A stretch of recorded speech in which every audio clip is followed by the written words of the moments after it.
Welcome, everybody. I'm Marc David. I am the founder of the Institute for the Psychology of Eating. We are in the Psychology of Eating podcast. I'm with Wendy today. Welcome, Wendy. Thank you. Hi, Marc. Hi, glad we're here. Glad we're doing this.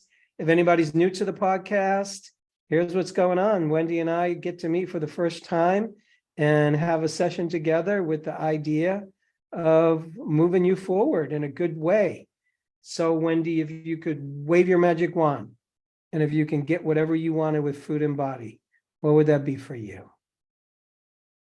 So I think it would be something you've probably heard many times before, which is just get at a place where I'm more at peace, where I'm not thinking all the time about food, where I'm not changing my mind and testing this way of eating and then ascertaining that that wasn't the best way and let me try this way now, and just been going down the rabbit hole for 20 years. So I've done the keto and the paleo and the raw foods and, gluten-free and dairy-free. And I just want to be at peace, maybe be the weight I was when I started dieting and thought I needed to lose weight. I'd like to be back at that weight.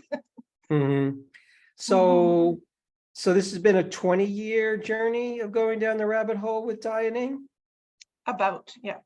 Okay. How old are you now? 57. So if you started dieting around 37-ish, what was going on for you before that when it came to weight and when it came to your body? Where were you at? So I had always been slender and never thought about food or cared about food. I was an athlete. I could eat whatever I wanted and was always in good shape. And it was just never a concern for me in life. And then a new marriage, a second marriage in my 30s, and having a third child, and then gained a little bit of weight. And then with that partner, it was very much a concern. It wasn't something I was ever accustomed to before. And my husband at that time, really freaked out if I gained 10 pounds. And it suddenly became like that was just not something I was ever accustomed to. I didn't have any body image issues until then. And so I just, really started trying to diet just to lose a little bit of weight. But then it just carried on for years of getting into all kinds of emotional problems and health problems. And so, yeah, it just never was a thing until I was about maybe 35, I'll say. Mm-hmm. Still with the same partner? No. No. Mm-hmm. So has there been a time in this 20-year journey where you've hit the target that you wanted to hit?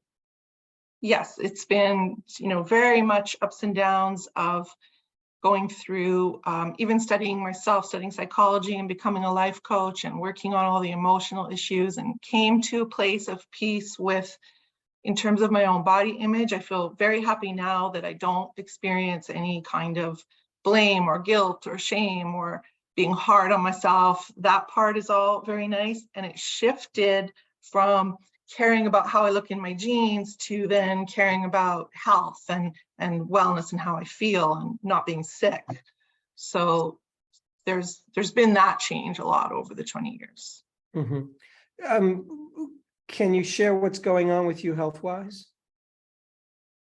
So I would say prior to 5 years ago, I got to, about 5 years ago, I got to a place where I was doing pretty well. I wasn't maybe the weight I ideally would love to be, but everything was pretty good.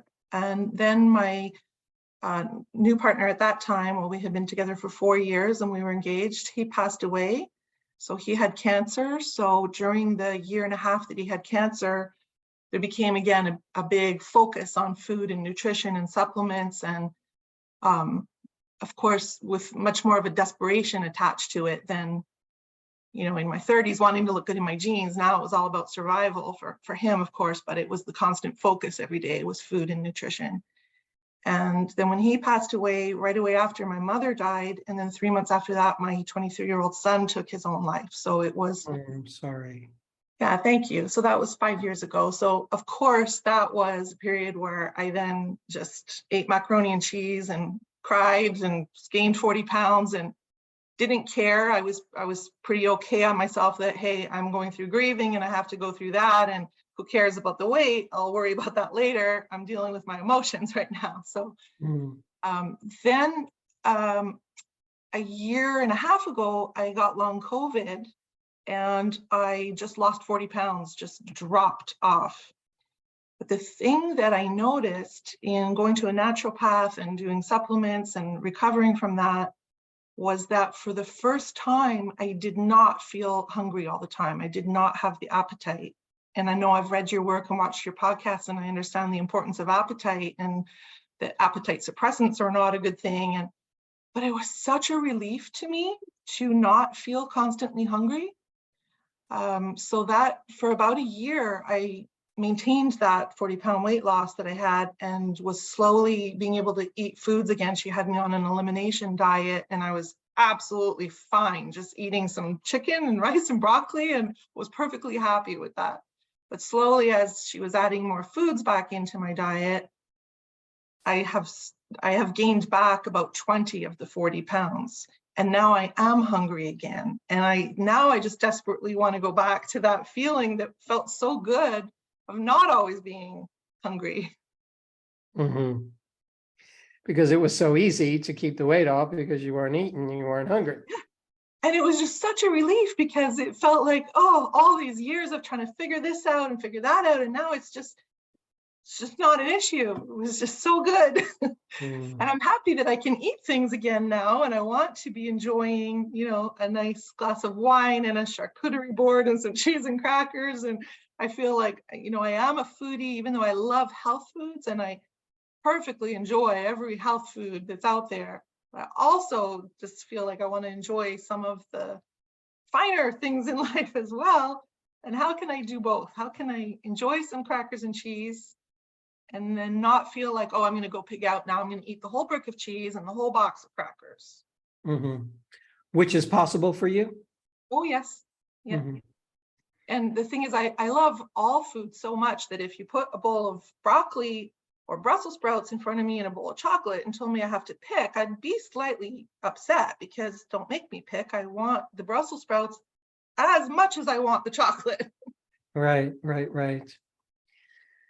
So you've been on a pretty powerful journey. There's been a lot happening for you, and I can only imagine what you've gone through.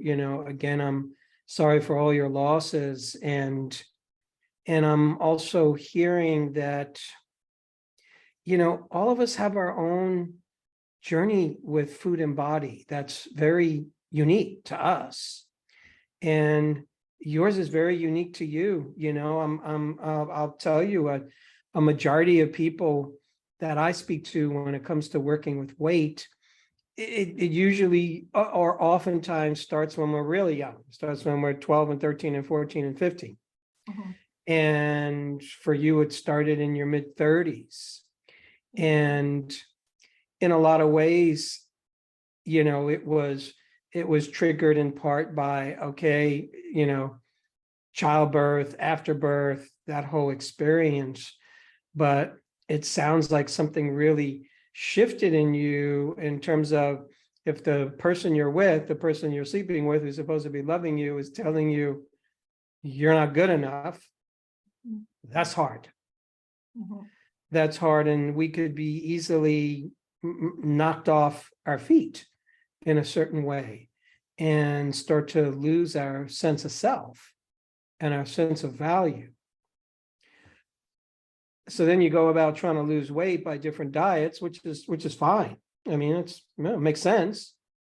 So I'm just sort of feeding back to you what I've heard you just share. It made sense to me that let's try different ways to lose weight. Mm-hmm.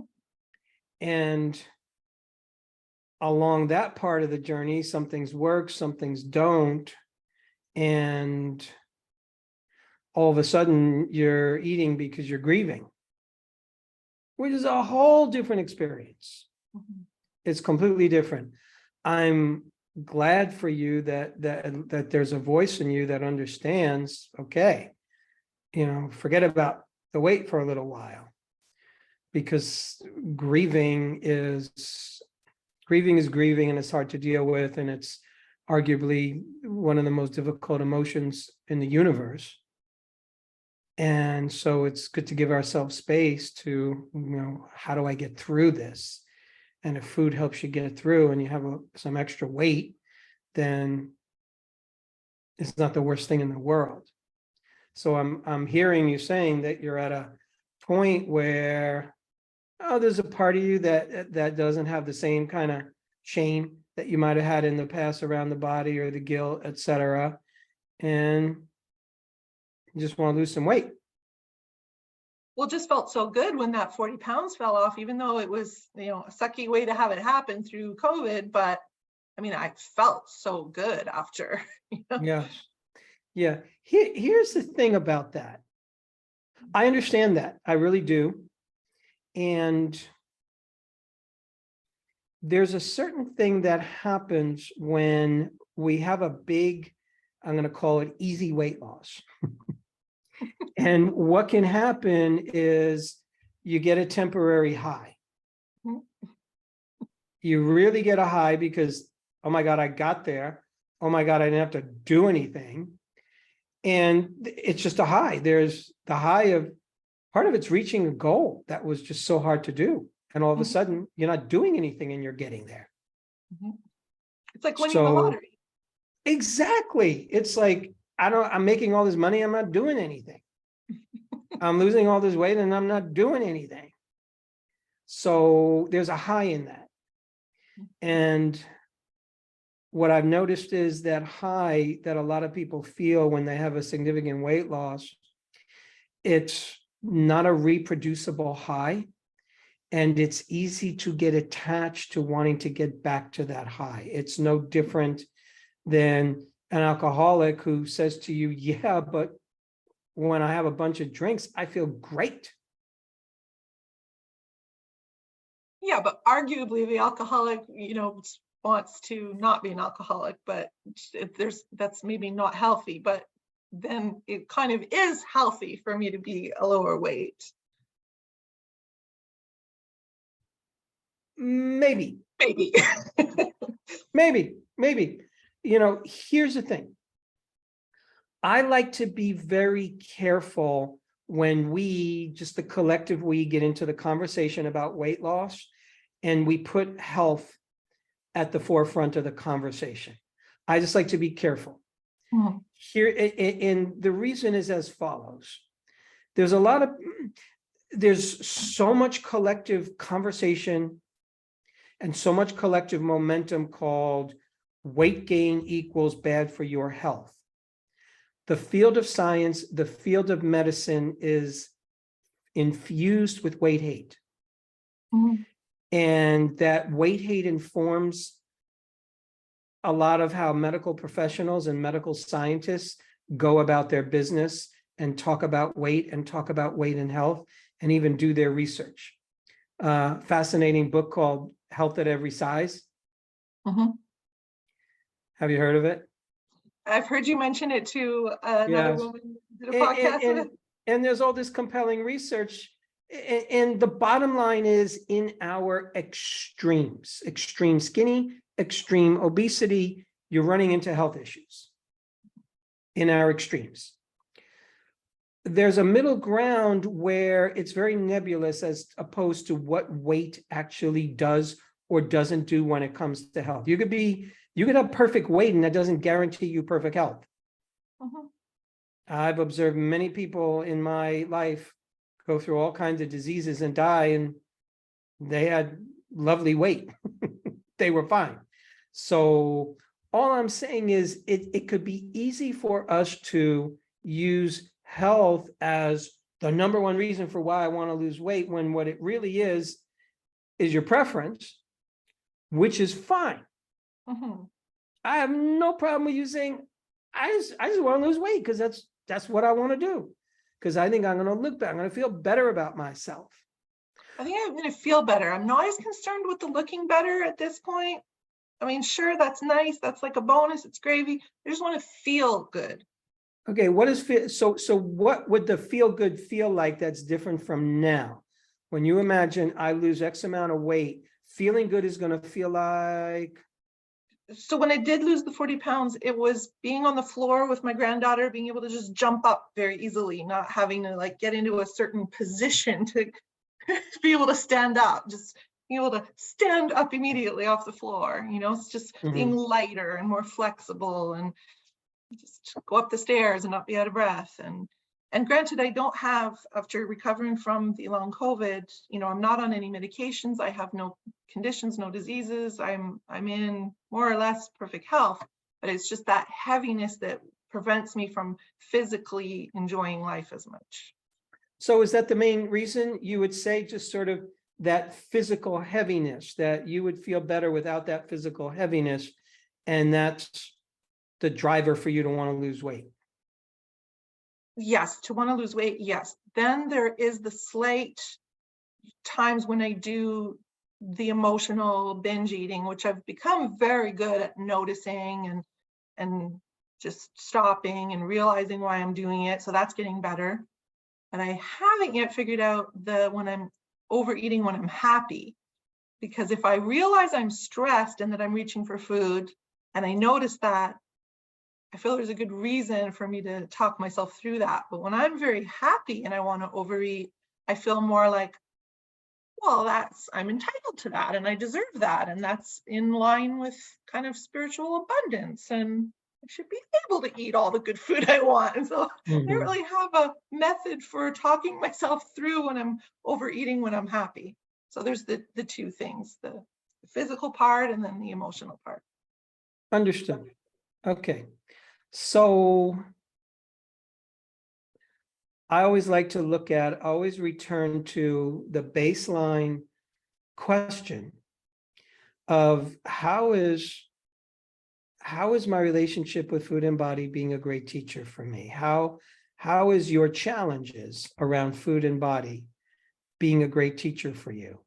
I find when I'm asking that question that we can start to get somewhere interesting.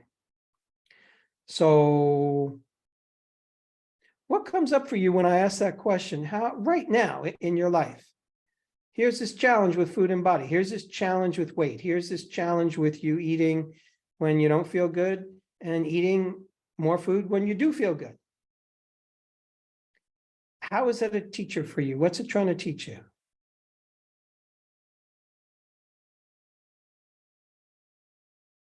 Because I feel clear on what it has taught me over the years. I don't know that there's anything left that it would be beneficial to be teaching me. Okay, that's fair. I like that. Okay, so I'm going to say there's lots of good beneficial things that it's teaching you, and I'm gonna pick and choose a few things. Okay. In no particular order. So you wish to lose weight. I'm going to call that a preference for you. Okay. I'm going to call it a preference. I know you want to be lighter. And I'm going to guess you're going to just feel better about yourself. Looks wise. Just, look in the mirror and go, this isn't bad. Okay, that's important for you. I think it's important to own that. It's okay for you. It's okay to want to lose weight because it's going to make you feel good to have a different body. I think it's important to own that preference, because when you own that preference, you're owning it. You're being honest with yourself, and you're clear about your motivations. That's why that little piece around health, you leading with that. If health was so important, you'd be a health nut. You'd be a health nut in other places in your life. Not that you don't care about your health. But I'm just saying. Oh, wow, I'm trying to absorb this. This is good. Health is important to you. But all I'm saying is, in my guesstimation, your main motivation to lose weight is not for health. Yeah, maybe you think it's going to be a side benefit. And it's not even to spring up really fast when you're on the floor with you. Who cares? I can't. It's That's not such a big deal. So it takes you a little extra time to get up off the floor, 10 seconds of your life. That's all you save. It really sucks having to like shift into like doggy position to hoist yourself up instead of being able to Sure, just. sure, sure, I'm fighting for my limitations here, I know, but. sure. No. But all I'm saying is, I think there's a place where you just want to lose weight because that's your preference. And all I'm saying is big hug, that's fine. You're right, it is my preference. And if I didn't know you and trust and respect your work so much, I would be like fighting you so hard on this. But because I really respect you, I'm telling myself I got to take in what you're saying and really reflect on that. Well, does it ring true at all for you? I don't listen to me. Check in with yourself and ask yourself, is there any truth in that for you? Well, I'm here with you for a reason because I haven't figured it out myself yet. Yes. Yeah, so I'm going to reflect on that of how important that is to me, like to just actually, look good too. And like, why not? I'm not opposed to looking good. Let's look good, But It's owning it. yeah. It's owning it. Here's the thing, at age 35-ish, you get the message, all of a sudden your body's not good enough. Mhm. You do a bunch of work on yourself and get to a better place. Like, hey, I'm loving myself more. Great. And now, what's your preference? Like, what do you want to wear? Like, what kind of car do you want to drive? What colors do you like to put on? What accoutrements do you like? It's Mhm. all up to you in terms of what you're going to wear and what accoutrements you like. And it's up to you to decide, how you want to do your hair. And it's up to you to decide how you wish your body to look. And all I'm saying is that's good. It's good to own it, because if that's what's motivating you and inspiring you, the more clear you are, the more you have the possibility to get where you want to go. Yeah. You're not working against yourself. That's all I'm saying. So let's put that to the side for a moment. Here's the part of you that eats when you don't really want to be eating. As a part of your brain go, okay, wait a second, I'm really happy. I shouldn't be eating now. But then another part of your brain goes, well, but I should be eating now because this is abundance. And there's also times when you're eating when you're not in a good mood. Is this true? And you just find yourself turning to food. So this is where food is being a great teacher for you. Food is asking you, your relationship with food is asking you to learn, because we're in school.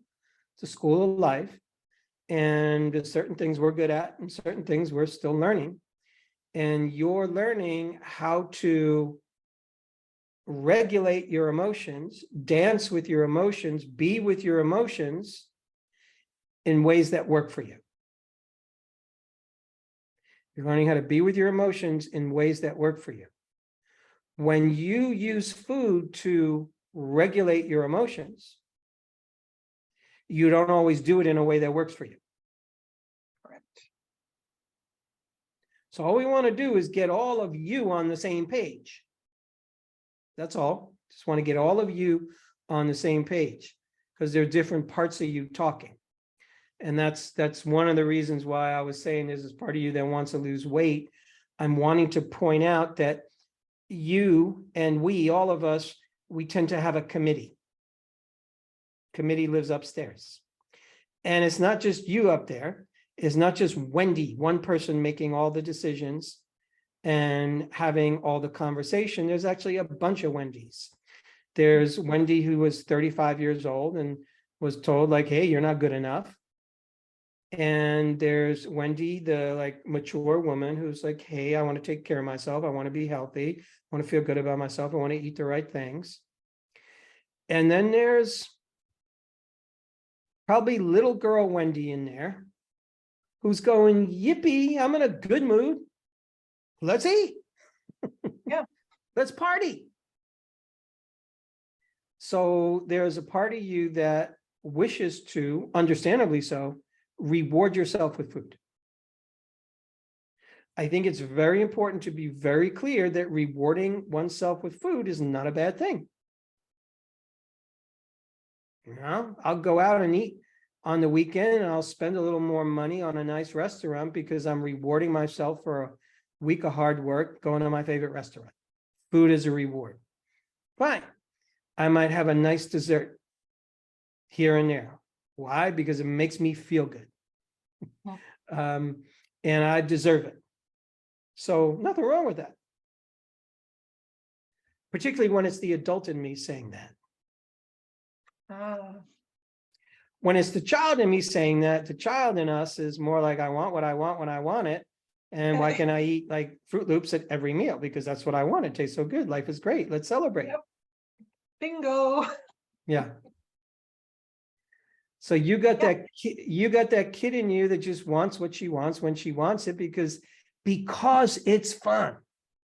And because I always could eat whatever I wanted and never gained a pound all through my 20s. And that's exactly it. So you want to be her. And you got to catch up that you're not her anymore.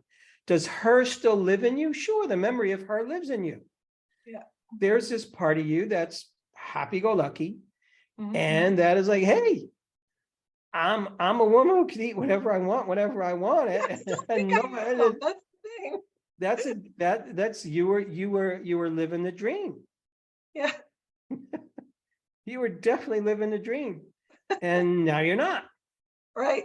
Yep. Okay, that makes sense. So y'all got to catch up to that. Yeah. You have to catch up to, I had my moment in the sun where I was living a dream. Thank you for that wonderful gift. And now I'm not anymore. Oh, but wait a second. I got long COVID and I kind of started reliving the dream again. Not really because I was eating so much food, because I wasn't eating food and the weight just came off. So you had this tiny little weird taste of the dream again. That is so accurate. That's exactly how it felt. Yes. So we got to get you current and understand that we need to bless that old part of your life and say goodbye to it and honor it, be thankful for it, and really embrace that this isn't your body anymore and this isn't your life anymore, not like it used to be. Right. So that's why I was saying it was like a drug hit. Like, oh, I'm sure I want to feel like I'm 25 again and have all that. It's like, this is the real me, you know? Yes. Yeah. So, got it. So right now, this Wendy right here, this is the real you. This is the real you. I'm good with that. And there's nothing wrong with it. You might have your preferences in terms of how you want to shift it or change it a little bit. But intrinsically, I think what you've been learning over the last handful of years is that this version of you, it's okay.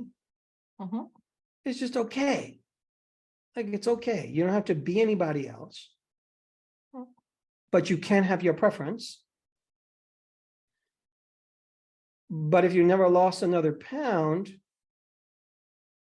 in an ideal universe, the woman in you, the adult in you, the queen in you would say, you know, I'm going to be lovable no matter what. I love and accept myself no matter what. And I have my preference to lose some weight.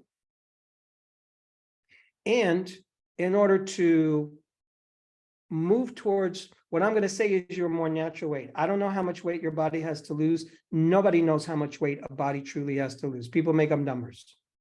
I need to lose 25 pounds. I need to lose 40 pounds. No, you don't. You're not a scientist. No scientist knows that. We make up a number and we go after that number like it's our religion.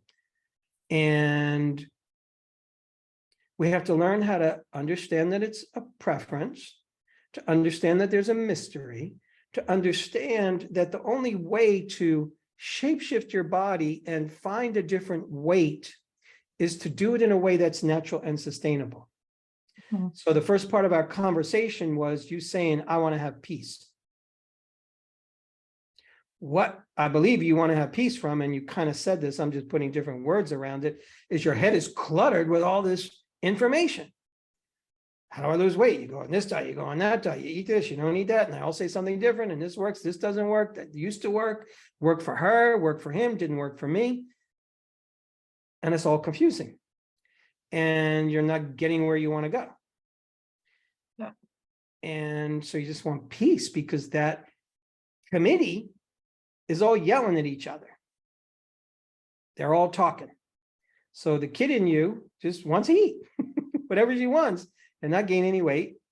The adult in you wants to be responsible and do the right thing.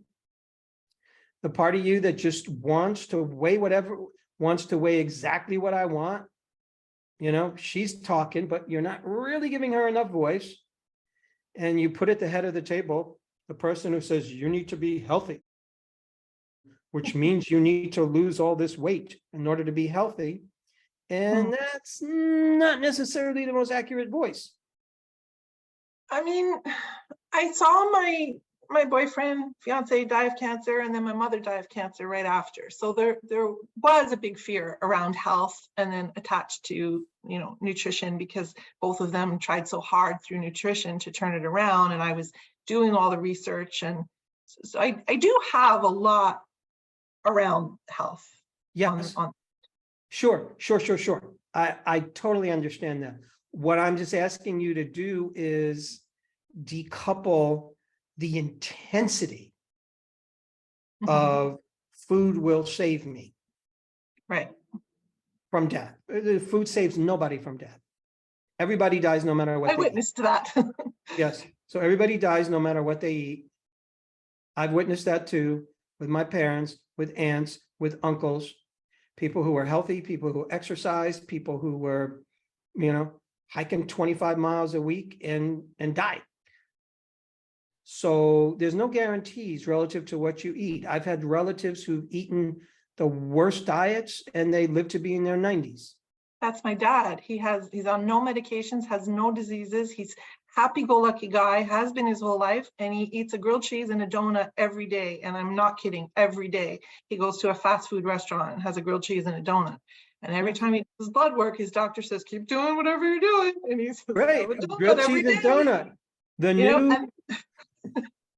So you're supporting my point from your own experience, which is there are no guarantees. And listen, I'm a nutrition fanatic. If you're in my house right now, I got all kinds of organic foods in my refrigerator. I got all kinds of herbs and supplements. I've been in that business for my entire life. And as much as I love it and I believe it's helped me, I'm also aware that there's a level where it can all mean nothing. Because we're all different. We all have a different journey. So the place I want to see you focus on is you being your best self. The place I want to see you focus on is using your relationship with food to teach you. And I think one of the important places it's teaching you is to help you see yourself in relationship to food in terms of how you deal with your emotional experience. We're all emotional eaters. We all turn to food to feel good.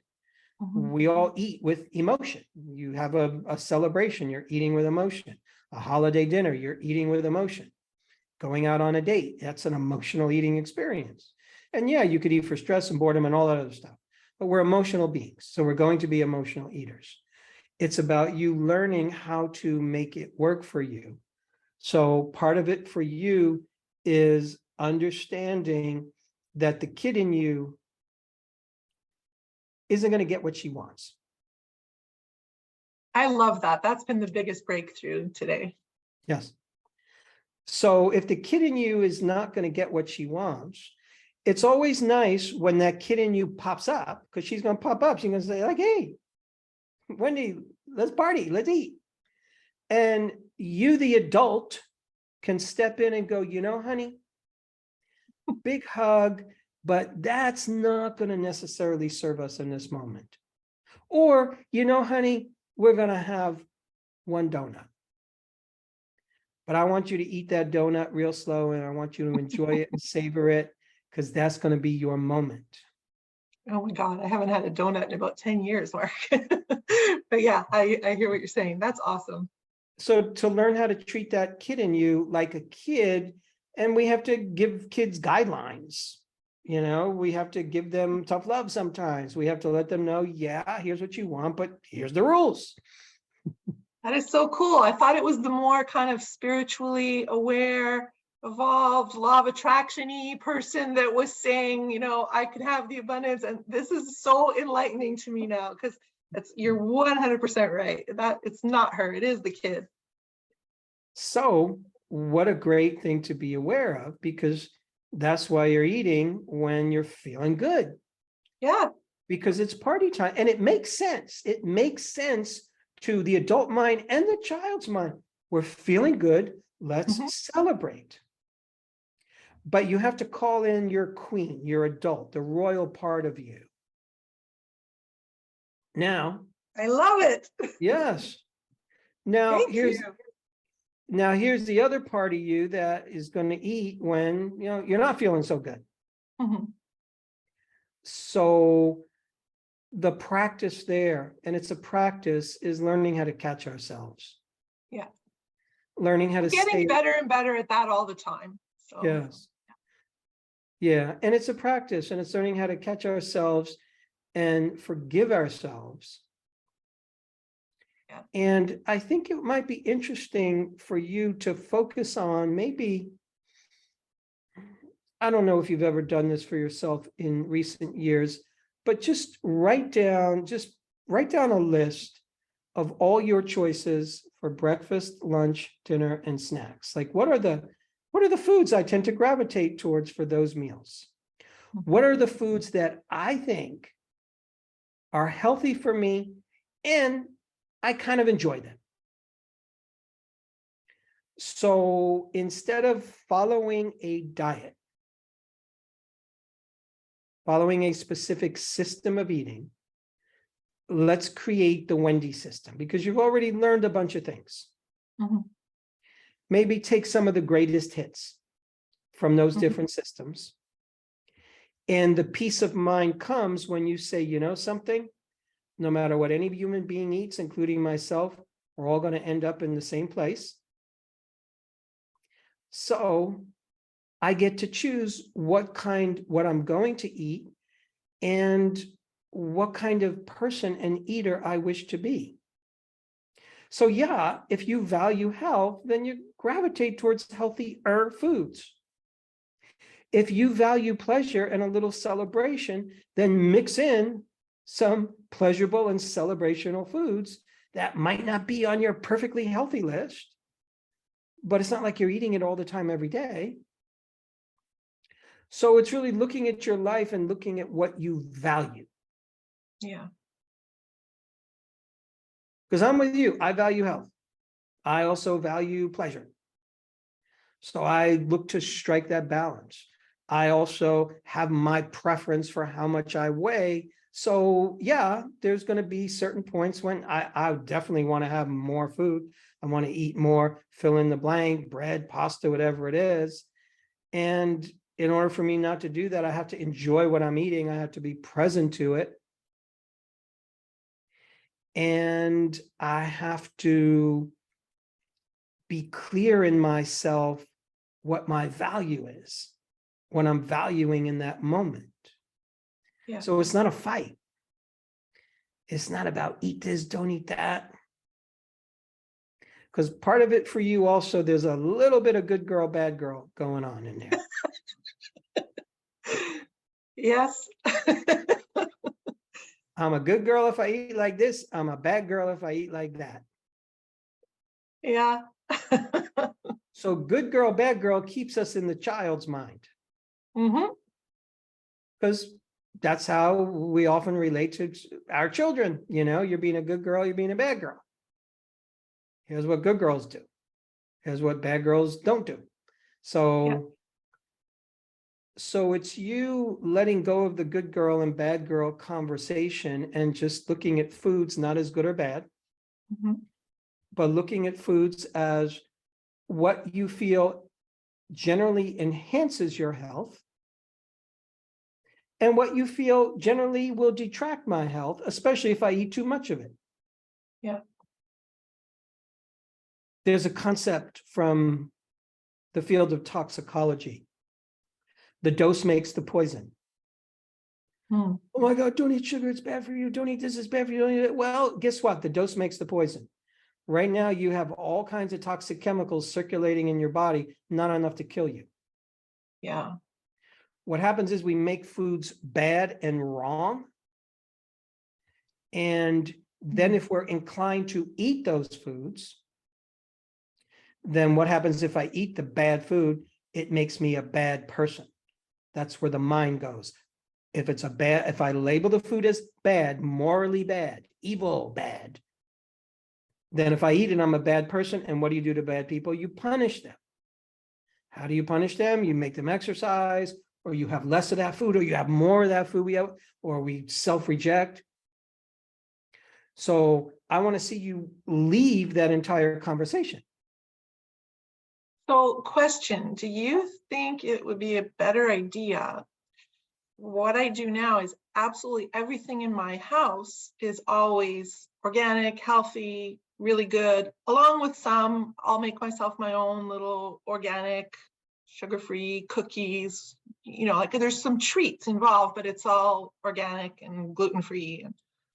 So I've had everything in the house that way, and then I would eat as a treat, like out at a restaurant or something. Do you think it's better to incorporate some of it just back into the house to not have that division? That's a great question. Whatever works best for you. I don't know the answer to that question. I think it's a great system. The system that you have right now, it works. Like, I mean, like somebody comes into work with a little treat or whatever, I might have one because I'm at work, and I don't worry because when I go home, it's just going to be all the good stuff, you know? exactly. So you've created a boundary. So you know, if I'm going to eat foods that are on my this is not ideal for me to eat regularly list, that those foods are out there. They don't live in your house. You're not going to get tempted. That makes perfect sense to me. Okay, let's stick with that. Yeah. And noticing when you go into labeling a food as good or bad, which is morally good or bad. Understanding, yeah, these are certain foods that detract from my health, enhance my health. What do I choose?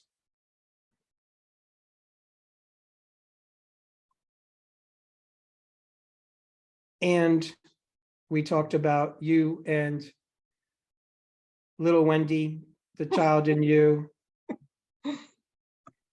who really wants to have fun. And so here's the thing. Here's the thing, that one of the ways you help her is you give her fun in ways other than food, because she wants fun. She probably even wants to break some rules. Well, what other rules could you break? What other fun things could you do that don't result in you eating things that you really don't want to eat?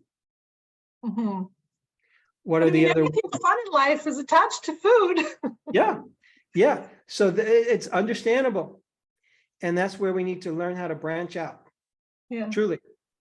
Yeah. The more you branch out with your pleasures and your fun things and your forbidden pleasures, the more you can branch out, the more options you have. And the more you can fulfill that part of you that wants to be a kid and wants to go out and have fun and wants to break your own rule and wants to have it the way you want it. So it might just be an ongoing question of what else can do that for you other than food. Because that good. part of you wants to be fed. Yes. Yeah, in pretty much every aspect of my life, like I've traveled to every continent. I'm a seeker of, you know, I want to read books. I want to see the planet. I want to, like, I'm constantly feeding myself with knowledge and experiences. And it all lines up. Yeah. Yeah, good for you. That's how you do it. Yeah. And then when it comes to food, you let that adult in you just step in and notice, oh, little Wendy in me wants to party. She wants to party, and it's understandable. Thing is, it's not wrong. You always got to understand it's not wrong. If you make it wrong, then you create a battle, and that little girl in you is just going to go have her way. So you learn how to kind of nurture her a little bit. You learn how to acknowledge her without necessarily giving her the thing she wants in the moment. Yeah. I like it. That's really good. It's very eye-opening. That's why you're the best, Mark. I've always known you're the best. You're very sweet. You're very kind. You know, I really think you're on the right track. And sometimes we just need to reframe, particularly when it comes to a weight loss journey, just reframe what that journey is for us. So let's not think of it as you needing to lose weight. Let's think of it as you finding your natural weight, arriving at your natural weight, and you do that as you start to become your best self more and more. Your more natural self. Your more natural self is explorative. Your more natural self wants fun, wants goodies, has a big appetite for life. Great. So let's just have the big appetite for life and start to distinguish appetite for food. Yes. You can still have a big appetite for food, but you learn how to feed yourself in a way where you get more satisfied. Which might mean, I don't know what it means for you. It might mean being more present when you're eating some of your fun foods. Yeah. It might mean branching out and having a little bit more forbidden foods for you now and again to really fulfill that part of you, so food doesn't feel like the one part of your life that's like a prison. Yeah. And you downsize your expectations of what you think food is going to do for health. Yeah, that's a big one. Food does affect our health. It does. I'm not saying it doesn't. It does. But it's easy to put it on this lofty place and think, if I eat perfectly, then I will be disease-free and symptom-free and live forever. And it doesn't happen. No, but I know you're right. I mean, I read your book years ago, and my dad has always been that proof that kept reminding me of everything you said, that like he's really happy while he's eating his grilled cheese and he doesn't have any stress, and he enjoys it, and he thinks it's fabulous that he can do that every day, and it's perfect proof. So I mean, I don't know that I'm going to eat a grilled cheese every day, but it does validate what you're saying. Yeah. So it's you finding yourself and all that. It's you finding your way. Yeah. Defining your way in this. Nobody else's way is going to be right for you but yours. Because you've accumulated enough knowledge and enough wisdom to choose what your menu is going to look like. How often and what. You've earned that right. Yeah. Thank you. So has this been a good conversation for you? Oh, so good.